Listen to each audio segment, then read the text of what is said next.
Et puis des cyclistes en miniature, si vous avez joué lorsque vous étiez enfant aux billes et que vous avez connu les soldats de plomb ou encore les figurines représentant les champions du Tour de France, regardez ce reportage. Une fonderie avec ses 30 salariés les fabrique toujours à Aigreville en Seine-et-Marne. Séquence nostalgie avec Farid Benbekay et Philippe Aliès. L'excitation du Tour. Quel passionné n'a pas au moins une fois dans sa vie rêvé de franchir la ligne?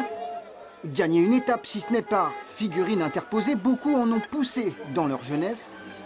Son existence, ce cycliste de cuivre et d'aluminium, le doit à l'enfer de la chaleur, à 430 degrés.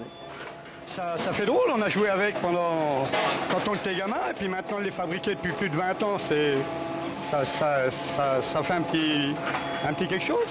Bientôt un siècle qu'on en fabrique. Récemment, les figurines ont été modifiées pour ressembler aux cyclistes modernes, avec leur casque aérodynamique bien sûr, et... Le physique aussi peut-être par rapport à l'ancien modèle, voilà. Et puis les roues, voilà, oui, c'est plutôt roues VTT presque que les roues classiques. 3 cm par 3, une dizaine de grammes qu'il faut peindre. Le réalisme dans chaque détail, c'est justement ce qui a fait le succès de ce jouet d'antan. À travers le pédalier, on arrive à voir la chaussure, la chaussette même. Quand vous regardez le visage, vous avez les yeux, vous avez tout. Alors c'est évidemment le maillot de Jacques Anquetil, avec effectivement le dossard numéro 1. Et ils ont un moral d'acier, nos cyclistes. Certains dévalent des montagnes parabolisantes, tandis que d'autres, dans l'égarement, cherchent encore leur chemin.